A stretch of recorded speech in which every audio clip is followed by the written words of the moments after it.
the only one. Aid me in this manner. I ask you by Allah. He points to, I ask you by Allah, the one who gave me the miracles you know of. Did I father that child? She says, no. Easy. Allah solved the problem right there and then. But this always going on. Aisha, radiallahu anha, your mother, gets attacked in her character. Why? They want to defame the Prophet. If he has no honor, his wife is playing behind his back, he's got no character. Character assassination. You got to be patient in these kinds of trials and tribulation. Aisha, radiallahu anha, what does she do? 30 days under the agony. The whole people of her time are thinking she committed adultery. The vast majority of them thinking, and the Prophet's the patient man. Patient, making dua, humble to Allah, asking and pleading with Allah. This is the path of Islam. This is the path of La ilaha illallah. This is the path that Zachariah's neck was cut for. This is the path that Yahya was split in half for. Yahya. This is the path that Muhammad sallallahu alayhi wa sallam was at a time a wanted man. This is the path that Uthman fought dead in his own blood. This is the path Ahmad ibn Hanbal spent a large portion of his life in prison. This is the path Ibn Taymiyyah died in prison. This is the path the great heroes of the world asked for, because this is the path of La ilaha illallah Muhammadur Rasulullah. This is what you were created and brought on to this earth for. You know, I tell you this, if you're a Muslim and you don't have problems, double check your face. Wallah, this is not my word. This is the word of the Prophet Muhammad sallallahu alayhi wa sallam from the meanings of his hadith, and this is the word of the scholars after him. How? The Prophet sallallahu alayhi wa sallam said, the worst punished are the messengers of Allah. Then who? Who? The kafir? The ones who try to kill us and annihilate us? No, no, no. And then the one who imitate them and imitate them, step by step. ثم الأمثل.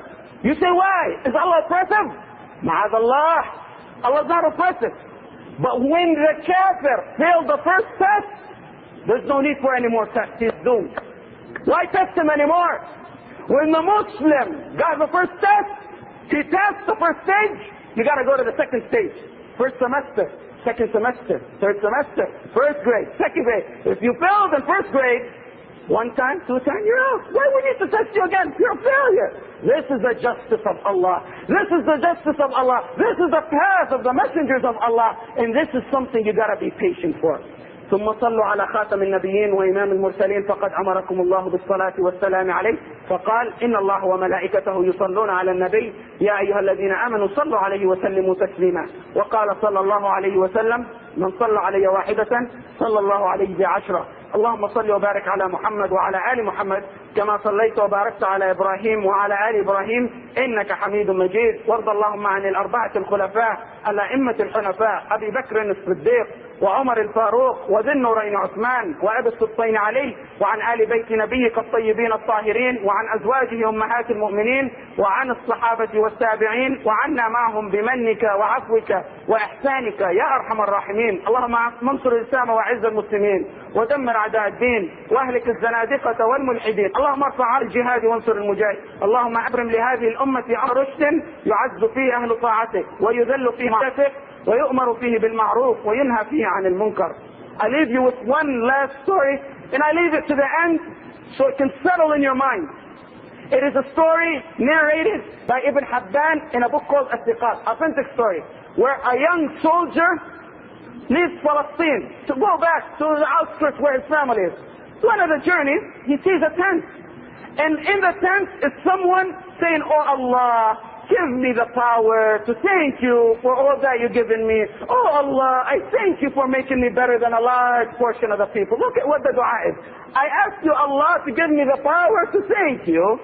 And I ask you Allah, and I thank you Allah for all that which you've given me which makes me better than a large part of the people. He said, I went to the tent to see who's saying it. An old man, the only thing working on that old man is his son. In the hadith, it's unknown whether his body parts are cut or he's paralyzed. The only thing in this old man working is his son. Imagine that. The young man, Abdullah ibn Muhammad, the narrator of the story, says, "Oh uncle, what is there that Allah made you better than all people?" Imagine that, you know. We say, what did Allah give me? Well, I talk to some people, what did Allah give me? Okay, give us one of your eyes. And then say what Allah gave you. Just give us one. And then we'll say Allah deprived you. You got people, they got income. Not alone the income. Their physical features. An eye, a face, a mouth, a hand. Healthy. And they say, what did Allah give you? She's ignorant. Look what Abdullah ibn Muhammad said. What did this man have? He didn't understand. He was a young boy, a young teenager. What does this man have? He says, Allah gave me a tongue to take him with it. What more do I need? Allahu Akbar. A tongue to take him with. What more do I need? And he said, now, I answered your question. Could you go and do a favor for me? What is it? This is not a movie or fabricated or weak hadith. This is in Ibn Hibban and Istiqat. Wallahi, was authenticated by the most strict scholars of our time who check the narrations of the hadith. He went and he said, my son, who makes wudu for me, helps me in my wudu, and helps me drink and eat. I left 3 days ago, and I'm here stranded. Could you go look for him? He went. He looked for him. He found his bones. The prey had eaten him in the desert, and he found his camel. He brought his camel, brought it back. How's he going to tell this old man this whole story? The only thing he has in life is the sun. And the son died. He said, I sat, and I remembered the story of Ayub. The story I mentioned to you. So I started telling him. The old man said, cut your story short. What's the problem? Tell me what the problem is. He said, your son is sick. He said he didn't say more than Alhamdulillah, Inna Lillah, wa Inna ilayhi raji'un. Alhamdulillah, to Allah we return, to Allah is our resort. He said, and soon after that, he passed out and died. I had a problem. If I leave him, the animal's going to eat him. And I couldn't leave him and go. Wouldn't be right. So I sat there crying. What am I going to do with him? I can't dig a grave alone. Until 4 people passed by. And they said, he told them, come and help me bury him. They said, okay, who is he? They uncovered his face. And they jumped at him, kissing him.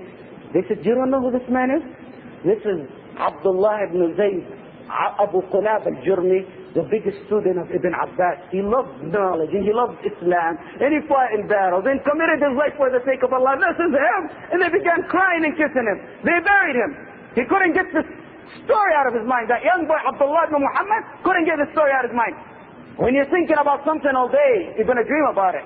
And the dreams of the pure, innocent people are nearly always true. Actually, it's a sign of a true man when he dreams at night, has a dream, and in the morning it becomes just how he dreamt it. He said, I had a dream about this man, and I seen him. And I said, he was in heaven.